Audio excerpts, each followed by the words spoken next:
blood, there's no alibi, 'cause I've drawn regret from the truth of 1,000 lies.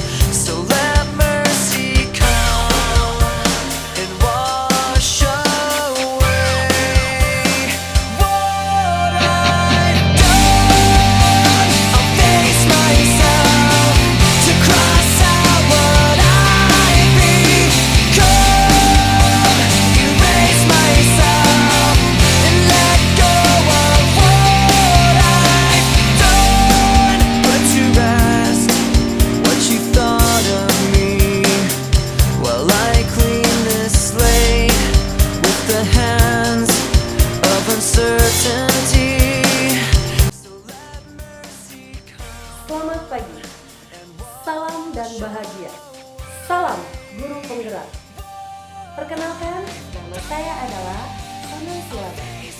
Saya adalah guru di SMA Negeri 1 Selopan, Kabupaten Langkat. Saya mengajar bidang mata pelajaran Bahasa Indonesia. Sekarang, saya sedang mengikuti pendidikan calon guru penggerak angkatan 10 dari Kabupaten Langkat. Saya akan menunjukkan video aksi nyata saya, yaitu diseminasi budaya positif di lingkungan sekolah saya, SMA Negeri 1 Selopan. Selamat menyaksikan. Dadah. I start again, and whatever pain may come, today this ends. I'm forgiving what I've done. I'll face myself to cross out what I've become, erase myself and let go of what I've done.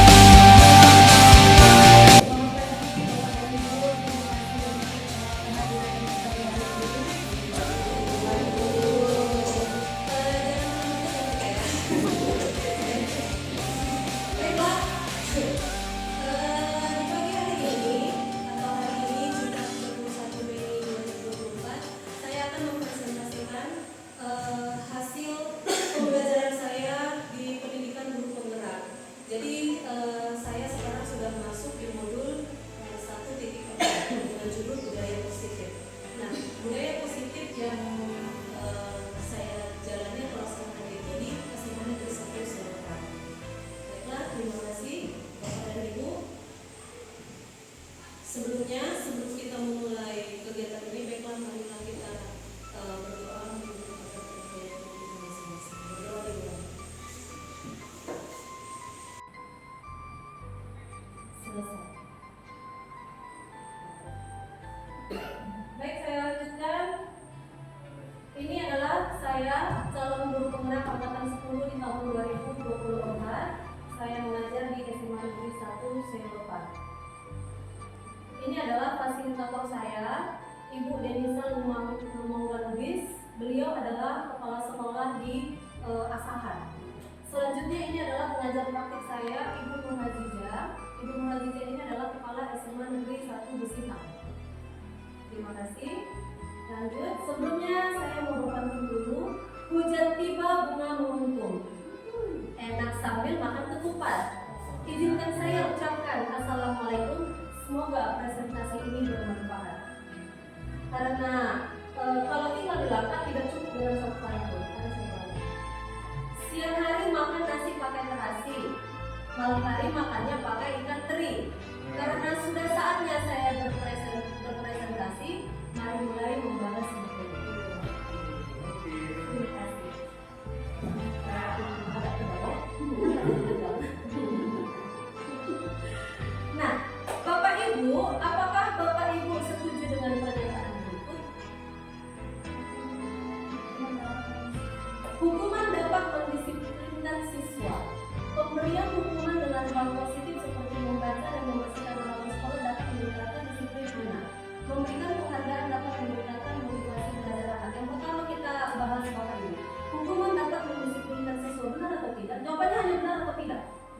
Benar. Tidak. Hukuman dapat mendisiplinkan siswa. siswa? Tidak. Karena ada yang mengatakan benar dan tidak, berarti harus ada penjelasannya. Kenapa benar Ibu Putri? Karena menurut saya hukuman itu penting untuk mendisiplinkan siswa, karena dengan hukuman itu membuat siswa itu menjadi lemah sekali untuk melakukan kesalahan yang sama. Terima kasih penjelasan Ibu Putri. Kalau Ibu Zena, kenapa tidak setuju? Saya tuh tidak setuju karena membuat anak jadi terbebani, karena anak itu dalam melakukan kesalahan itu bukan kita kasih hukuman, tapi kita tanya apa penyebabnya dan kita berikan solusi apa dari masalah dia, kenapa dia membuat kesalahan. Iya, terima kasih ya Bapak Ibu guru hebat, luar biasa. Selanjutnya itu dia tadi ternyata walaupun kita sesama guru tetapi memiliki pemahaman yang berbeda. Selanjutnya, pemberian hukuman dengan hal positif seperti membaca dan membersihkan halaman sekolah dapat meningkatkan disiplin anak dengan memberikan yang positif. Setuju atau tidak? Ya, setuju? Setuju semua ya. Pemberian hukuman dengan hal positif seperti membaca dan membersihkan halaman sekolah dapat meningkatkan disiplin anak. Setuju ya? Baik, terima kasih. Memberikan penghargaan dapat meningkatkan motivasi belajar anak. Setuju. Oke, luar biasa Bapak dan Ibu guru hebat. Kita lanjutkan. Bapak Ibu, ada A dan B, bisa penempanan berdua ya. Nah, sobeklah secara certas. Nah, coba bayangkan ada uang. Nah, kebetulan kita punya uang receh. Jadi silakan pegang satu yang memegang.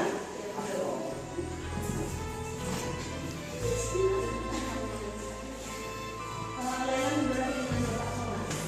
Devi dengan ini Pak Dede. Oke. Nah, satu sudah memegang. Jadi anggaplah ini barang sangat berharga dan sehingga layak untuk diperebutkan. Nah, saya mau teman Anda akan mencoba dengan sekuat tenaga dengan berbagai cara untuk meminta Anda memberikan benda tersebut, benda berharga ini. Yang pertama, coba. Jadi ada satu memujuk, yang ini ya, kalian memujuk, mengancam, menghardik, Lailan sanggup menghardik. Menghardik dan rayu. Setelah dibentak, rayu. Ada dua berarti. Ada dua kegiatan itu ya. Nah, kemudian yang sana menyuap. Bukan menyuap, bukan. Solo. Oh iya. Nah, terserah kamu ya. Oke. Nah, yang pertama coba kita dengarkan yang dari kelompok 1. Membujuk, coba.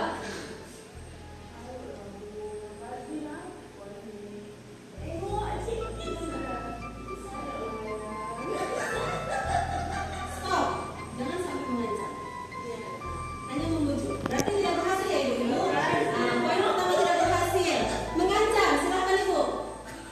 Tak, Enak aja, tapi sih awas, berarti kamu ini ya, pulang ya bisa. Oke, stop. Nah, stop.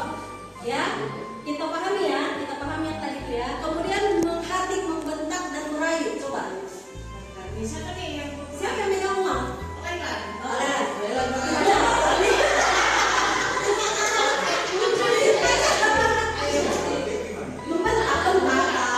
Gitu.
memunculkan karakter. Ilusi bahwa semua perbuatan positif efektif dan bermanfaat. Ilusi bahwa orang dewasa memiliki hak untuk memaksa nilai kebanyakan. Benar. Jadi kita bayangkan itu tadi murid dengan guru. Jadi misalkan contohnya kita memaksakan kita bisa. Biasa. Iya.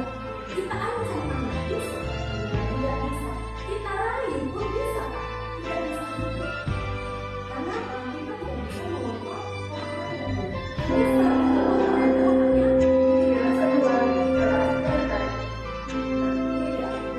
siapa sesungguhnya yang memiliki kontrol.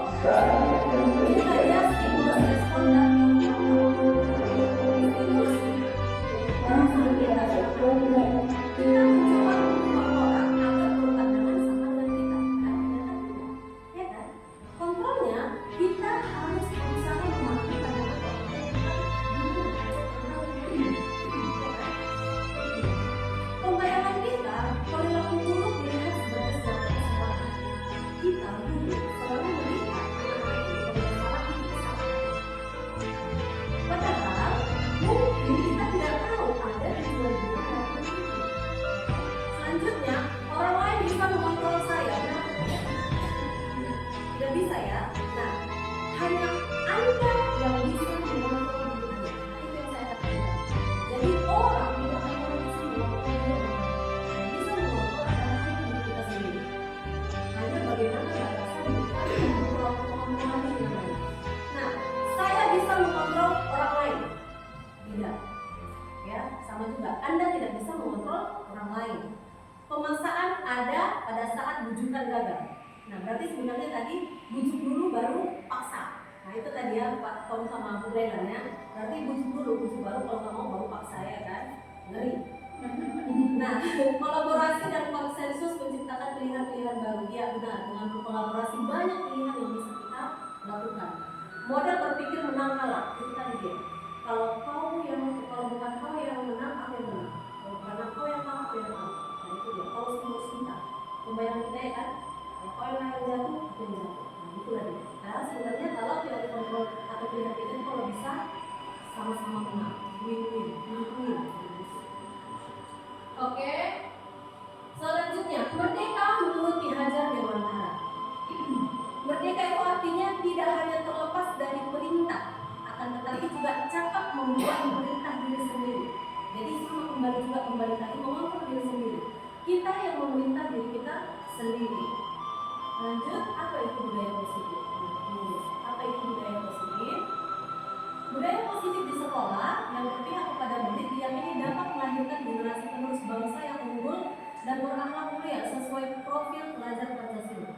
Untuk menumbuhkan budaya positif di sekolah diperlukan kerja keras dan kerjasama semua pihak terkait, konsistensi dan keberlanjutan dalam menjalankannya. Setuju ya Bapak Ibu? Disiplin positif suatu cara penerapan disiplin tanpa kekerasan dan ancaman yang dalam praktiknya melibatkan perilaku komunikasi efektif antara guru dan murid. Makna disiplin. Disiplin itu sendiri berasal dari bahasa Latin. Menurut Ki Hajar Dewantara, di mana ada kemerdekaan, disitulah harus ada disiplin yang kuat. Sehingga disiplin itu bersifat self disiplin, yaitu kita sendiri yang mewajibkan kita dengan sekeras-kerasnya. Tetapi hasilnya hanya akan sama saja, sebab kalau kita tidak cakap melakukan self disiplin, wajiblah penguasa lain mendisiplinkan diri kita. Dan peraturan yang demikian itu harus ada di dalam suasana yang berbeda. Jadi walaupun ada pimpinan, tapi tetap tidak bisa juga seperti tadi itu mengancam, tidak bisa. Tetap juga walaupun ada pimpinan memimpin dengan berbeda, tetapi tetap juga kembali ke diri kita, kemampuan diri kita. Oke, nilai-nilai kebajikan universal. Nilai-nilai kebajikan adalah prinsip-prinsip moral yang dianggap sebagai panduan perilaku yang baik dan benar oleh banyak budaya dan agama di seluruh dunia. Nah, nilai-nilai yang sering diakui adalah kejujuran, keadilan, belas kasih, kesederhanaan, penghargaan terhadap kehidupan, kepedulian, toleransi, dan lain-lain. Ini dia profil pelajar Pancasila yang sekarang sedang digaung-gaungkan oleh guru-guru hebat di seluruh Indonesia. Ya, seluruh sekolah-sekolah di Indonesia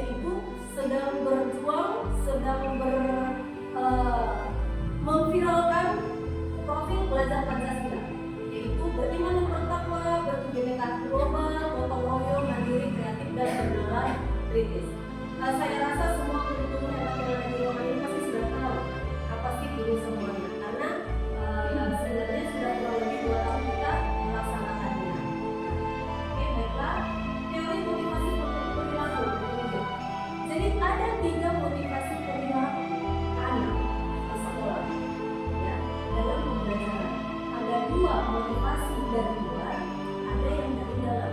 Jadi yang pertama ini untuk menghindari ketidaknyamanan atau lingkungan. Nah, jadi dia berbuat baik karena takut dihukum. Supaya tidak dihukum, apa yang akan terjadi apabila saya tidak melakukan ini? Itulah pembelajaran ini. Itu kan motivasi dari luar, karena takut. Yang kedua, untuk mendapatkan imbalan atau penghargaan. Jadi pemberian reward ternyata itu menjadi sebuah ketidakbaikan atau hal yang negatif.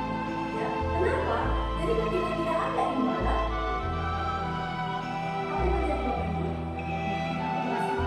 Iya, benar. Dia tidak akan mau melakukannya. Kenapa? Karena selama ini dia menerapkan ada penghargaan atau imbalan. Nah, itulah motivasi dari luar. Tetapi kalau motivasi dari dalam, itu adalah dia menghargai dirinya sendiri dengan nilai-nilai yang dia maksudkan. Jadi dia merasa saya harus baik. Saya akan menjadi pelayanan seperti apa? Karena dari diri dia, saya harus baik. Bukan karena saya ada imbalan makanya saya baik, tidak. Tapi saya baik karena memang saya baik. Ya. Oke, terima kasih. Dihukum oleh penghargaan. Nah, ini dia. Bahwa penghargaan sama dengan hukuman jadinya, ya kan? Dalam arti meminta atau memuji seseorang melakukan sesuatu untuk memenuhi suatu tujuan tertentu dari orang yang meminta atau memuji. Dorongannya eksternal dan ada faktor ketergantungan. Beberapa dampak. Yang pertama, peluang jangka panjang dan pendek. Setuju Bapak Ibu? Setuju tidak? Masalah penghargaan ini kalau misalkan kita sudah kasih contoh dikasih 10, kita sudah biasa dikasih 10. Ternyata dikasih 12 ya. Iya, sebenarnya. Ya, ada kan? Benar dia dampaknya. Penghargaan mengurangi ketepatan. Penghargaan mengurangi ketepatan. Jadi sebenarnya sama juga seperti tadi. Jadi selama ini kita sudah baik kepada murid. Ya, jadi dia merasa kita itu dekat dengan dia. Itu sebenarnya. Jadi mungkin ini sama-sama penghargaan tidak efektif, penghargaan merusak hubungan, penghargaan menurunkan kualitas. Itu tadi ya kan. Jadi kalau kita urut ke belakang, kalau kita ternyata terlalu dekat dengan anak, ya, jadi itu sama salah sih. Jadi kalau kita artinya anak itu punya ini. Jadi dia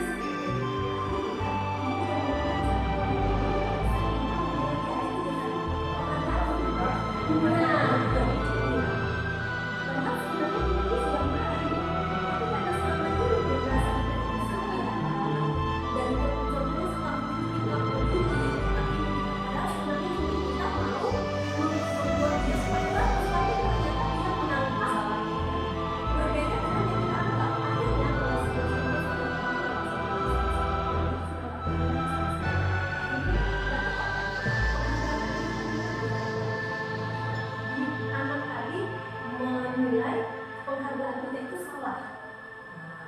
Ya kan? Setuju ya Bapak Ibu ya? Seperti itu. Terus penghargaan itu menurunkan kualitasnya. Karena dia merasa selama ini dihargai, ya gak usah belajar. Nanti kan dapat nilai bagus. Nah, gitu artinya kita belajar. Oke, selanjutnya bentuk program kebajikan. Nah, ini dia. Dalam memberikan apresiasi atau pengakuan perlu diingat beberapa hal. Beri dukungan secara khusus, beri pengakuan secara pribadi, beri pengakuan kepada setiap guru bergantian, beri pengakuan secara konsisten, fokus pada proses. Bagaimana Bapak Ibu, setuju atau ini? Setuju atau tidak? Setuju ya. Ada yang mau memberi apa? Setujunya bagaimana? Serangkumnya gitu. Bahwasanya iya benar kita perlu memberi dukungan. Iya. Menurut saya Bu ya, kenapa saya setuju dengan memberi dukungan kita apresiasi atau pengakuan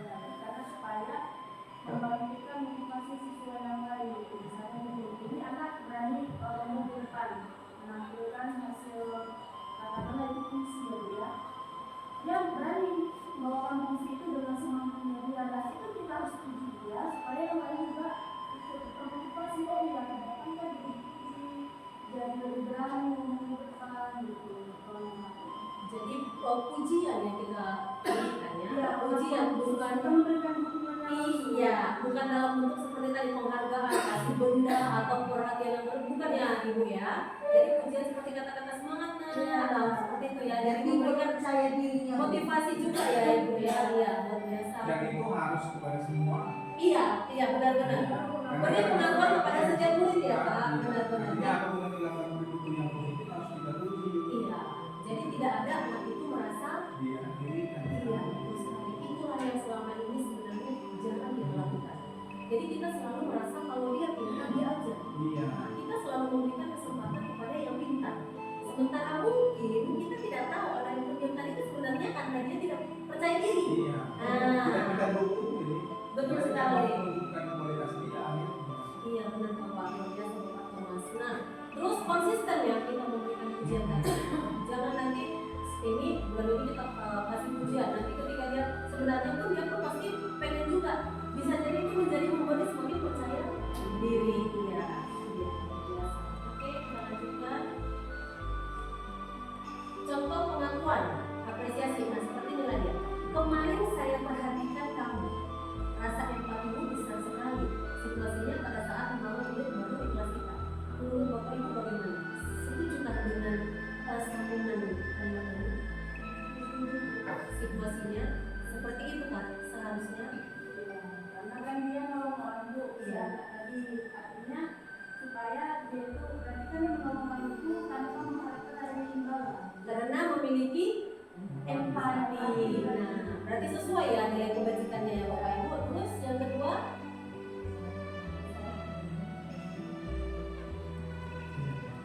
Bisa.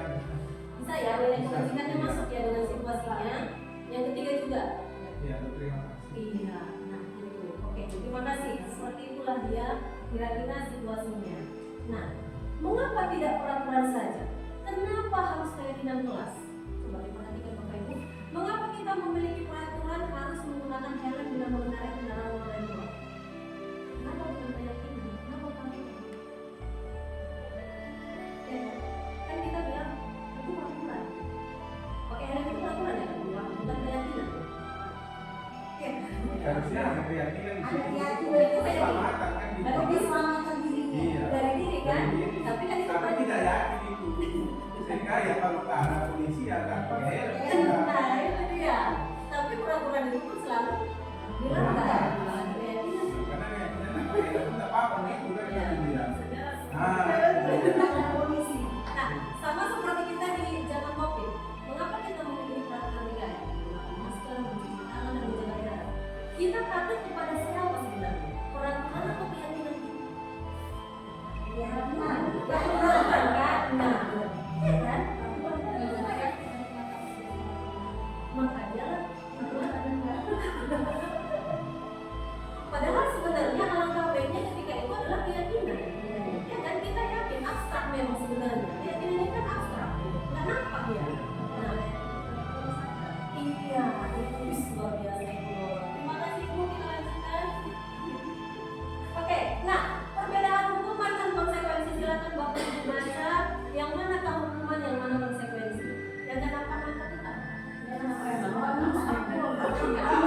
langsung pakai kata-kata yang besari. Ini karena hebat besari baru nampak.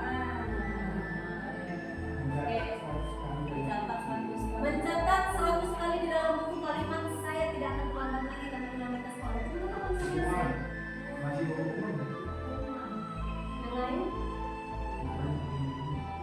Itu masih mana konsekuensi? Yang satu dulu Pak, yang satu dulu. Nomor satu itu hukuman atau konsekuensi ibu-ibu bapak? Hukuman, konsekuensi. Nah, ada dua nih. Coba,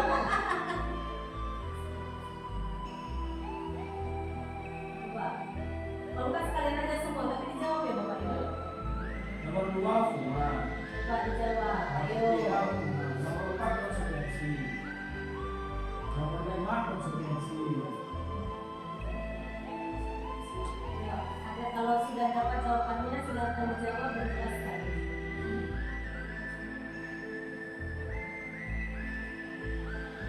Nomor 4 buku.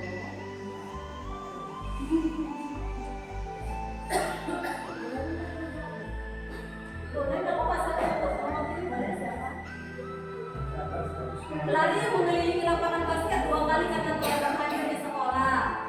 Murid diminta untuk push up 15 kali karena tidak menggunakan masker ke sekolah.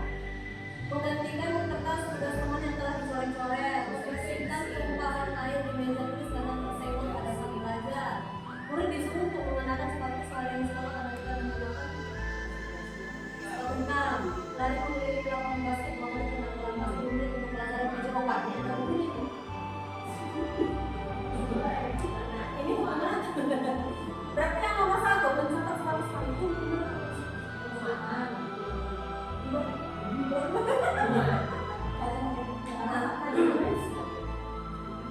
Karena itu dia akan kapok, akan mulai lagi.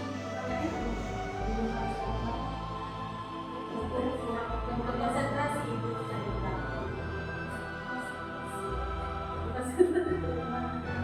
Bukan sih, memang ada hal yang dia harus perhatian dalam suatu peraturan. Nah, kalau konsekuensi itu kan hal yang sudah dilakukan, namun ada kesalahan nih dalam dia bertindak. Iya, benar. Hampir sedikit lagi, tapi udah benar itu dia maksudnya. Jadi kalau hukuman itu kan peraturan. Kalau konsekuensi itu sebenarnya lebih ke kesepakatan. Hasil dari kesepakatan ada konsekuensinya. Jadi mencatat 100 kali di dalam buku kalimat itu adalah hukuman. Itu dia. Terus lari mengelilingi lapangan basket 2 kali karena terlambat hadir, hukuman. Murid diminta untuk push up 15 kali karena tidak menggunakan masker adalah hukuman. Iya benar. Menggantikan kertas tugas teman yang telah dicoret-coret, iya konsekuensi. Membersihkan tumpahan air di meja tulis karena tersenggol pada saat belajar, konsekuensi. Murid disuruh untuk mengenakan sepatu seharian di sekolah karena tidak menggunakan, maaf ini salah sebenarnya.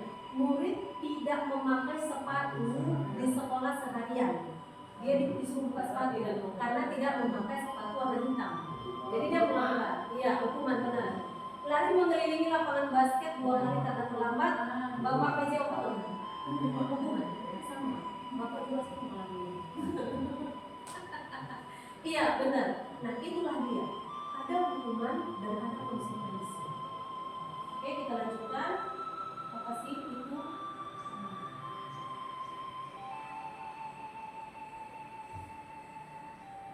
Nah, ini dia. Kebutuhan dasar manusia. Kebutuhan dasar manusia itu ada 5.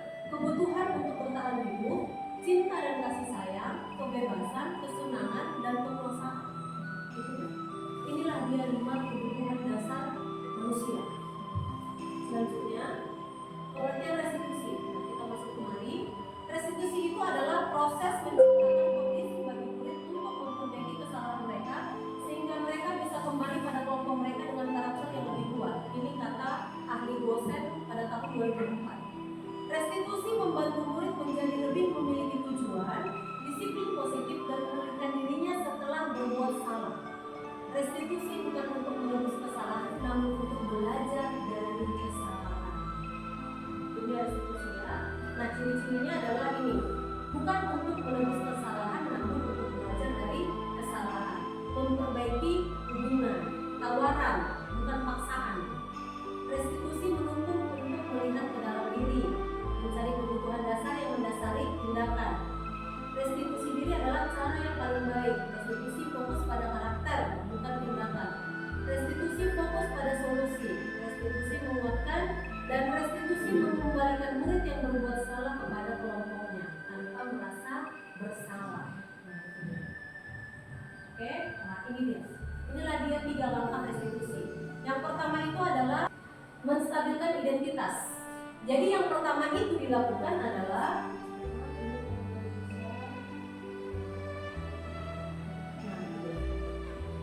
nah ini maaf, di sini ini saya salah dulu. Di sini adalah menstabilkan identitas. Itu langkah yang pertama. Jadi langkah yang pertama itu adalah pertama kalau ada murid yang melakukan kesalahan, ini cocok ini untuk guru BK ya. Nah, jadi datang kita bertanya, kita mengatakan setiap orang pernah melakukan kesalahan. Ya, itulah dia restitusinya yang sekarang. Jadi setiap orang pasti pernah melakukan kesalahan. Bukan kamu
yang lain. Bu, sebenarnya saya mau ini, Bu, tapi nggak punya jalan lagi, akhirnya begini. Nah, seperti itu ya kan? Sebenarnya kita kan sering melakukan itu. Nah, kemudian ditanya anak-anak, ada keyakinan kelas yang telah disepakati? Apa itu keyakinan kelas? Baru kita tanya, nanti kamu ini menjadi orang, misalnya contohnya saya ini menjadi jaksa. Kita ini, jaksa itu tidak boleh berbohong kan? Kan? Kenyataannya tidak boleh. Jadi kalau mau jadi jaksa yang hebat, kalau mau jadi jaksa yang benar-benar, ya boleh berbohong. Nah, seperti itu tadi. Jadi ada segitiga distribusi namanya tahap-tahap bagaimana kita untuk mencari tahu apa sih kebutuhan anak ini. Oke, lanjut.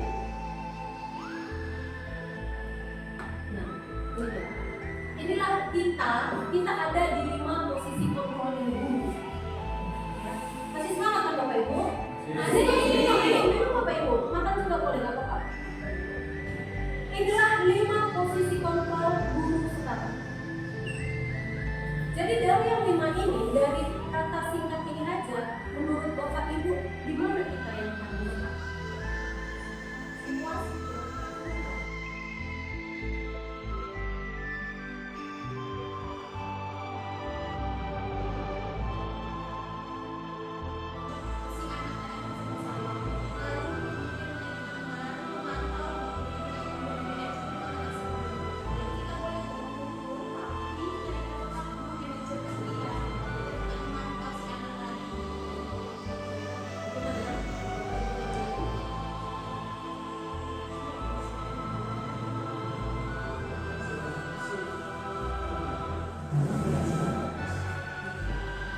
Tadi kan sudah kita kalau kita kembali ke belakang itu kan penghargaan itu kan.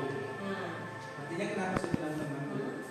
Supaya dia juga merasa nyaman untuk bercerita dengan kita setiap masalah yang menghadapi ini. Nah, kenapa? Karena kalau dia merasa kita yang tidak temannya, bagaimana pun cara kita supaya dia mau jujur cerita tentang masalah di sini tidak akan mau. Tidak akan mau dia terbuka kalau dia tidak menganggap kita teman. Nah, dan saya juga dulu dosen saya pernah bilang, guru itu harus menjadi teman. Tetapi seperti yang kita bilang tadi, ada batas antara tetap guru dan siswa. Nah, tidak boleh berlebihan. setuju. Yang lain juga. Jadi kalau Bu Devi semua ya Bu Devi ya, boleh kita menghukum, boleh kita membuat murid merasa bersalah. Boleh ya Bu? Boleh Bu, karena menurut saya gini, ketika ada anak yang salah, kita harus tetap menghukum, tapi kita tidak meninggalkan si anak tersebut. Kita tetap memantaunya, kita memberitahu bahwasanya Anda salah, gitu, kamu salah, nah, tapi kita juga tidak melepaskan dia. Menurut saya. Iya benar. Terima kasih Bapak Ibu dan hebat. Ya, memang sebenarnya kalau kita yang di lapangan ini sebenarnya semua ya. Tetapi itulah, nah yang diharapkan Ki Hajar Dewantara, kita itu adalah sebagai guru yang manajer. Ya, kita sebagai guru yang manajer. Makanya Ki Hajar Dewantara mengatakan bahwasanya guru itu harus berhamba kepada murid. Itu yang dia sebut. Jadi kita merawat anak-anak ini seperti bagaimana kita petani. Kita ini adalah petani yang merawat padi. Seperti itulah juga anak-anak ini. Walaupun mungkin bertentangan dengan hati nurani atau dengan kita yang di lapangan, tapi memang Ki Hajar Dewantara itu mau seperti itu kita. Makanya dikatakan sekarang pembelajaran itu adalah pembelajaran yang berpihak kepada murid. Jadi apa yang murid mau itulah yang kita ikuti. Jadi tidak bisa lagi kita hukum, tidak bisa lagi begitu. Ya. Tidak ada lagi hukuman sekarang kepada anak, dicoret. Benar, memantau, manajer juga memantau ya. Kan tugas manajer itu ya kan, memantau sebagai teman ya kan. Tapi nggak tahu sih saya kalau menghukum, karena mungkin saya juga dengan manajer. Jumpa manajer sekarang di situ. Nah, itu dia. Jadi kalau sekarang diharapkan kalau bisa kita itu adalah menjadi manajer. Oke, terima kasih untuk masukannya. Kita lanjutkan. Nah, ini dia segitiga contohnya. Menstabilkan identitas. Untuk membuat anak yang merasa gagal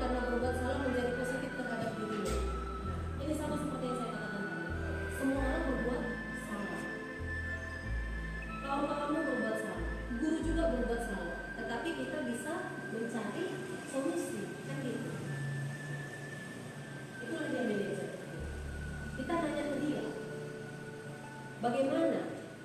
Tapi kita pasti bisa menyelesaikan permasalahan ini. Ibu tidak tertarik mencari siapa yang salah. Karena sebenarnya kita kepo ya. Itu beda. Siapa? Kan gitu ya kan? Tapi tidak. Di posisi kontrol kita sebagai manajer, kita tidak mencari tahu siapa yang salah. Tetapi tertarik mencari bagaimana si murid ini menyelesaikan masalahnya. Nah, hanya pada kenyataannya anak-anak tidak pernah bisa. Iya, itu ya PR buat kita ya sebenarnya ini ya. Lanjut, kita lanjut. Nah, validasi tindakan yang salah. Kamu pasti punya alasan kenapa melakukan hal tersebut. Apa yang penting bagi kamu? Maukah kamu belajar cara lain untuk mendapat yang kamu butuhkan tanpa harus berbohong? Itu yang saya katakan. Ada nggak cara yang lain tanpa harus berbohong? Pasti ada ya. Nah itu tadi kita kembalikan ke anak itu. Iya, kita suruh berpikir. Merdeka dia mikirkan. Walaupun mungkin tidak langsung dapat hasilnya dengan itu ya. Saya tahu memang yang paling dilema ini sebenarnya di guru BK ya. Kebetulan saya mendapat peserta guru BK yang luar biasa. Saya tahu kalian bagaimana. Selanjutnya keyakinan kelas yang telah disepakati bersama. Nah itu ya. Kita kembali ke keyakinan. Kalau di sekolah kita lebih ke keyakinan dan kesepakatan. Ya kan? Nah, nilai universal apa yang telah kamu langgar? Nah, nilai-nilai tadi kesetiaan, kejujuran, apa yang telah mereka lakukan. Oke? Nah, terima kasih kepada Bapak dan Ibu. Tuan kaya raya ke kota beli pohon bonsai. Pergilah membeli di siang hari. Berakhir sudah paparan saya hari ini. Salah sengaja dan tak disengaja, mohon dimaklumi. Satu lagi, pagi hari biasanya waktunya bersih-bersih. Segera pasang bendera, biarlah berkibar. Cukup sekian dan terima kasih. Maaf jika paparannya panjang dan lebar. Baik, terima kasih Bapak dan Ibu. Sebelum kita tutup, apakah ada yang ingin menyampaikan kritik, saran atau tanggapan atas paparan saya ini?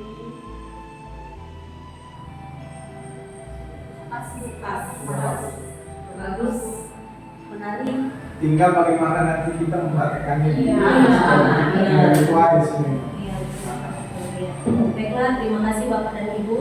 Sebelum kita tutup, marilah kita tutup dengan doa dalam hati. Doa dimulai.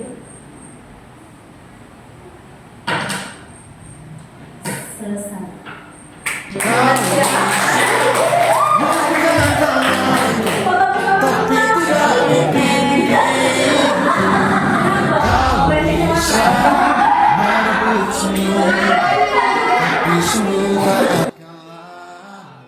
Demikianlah video aksi nyata saya tentang diseminasi budaya positif di lingkungan sekolah saya SMA Negeri 1 Selepan.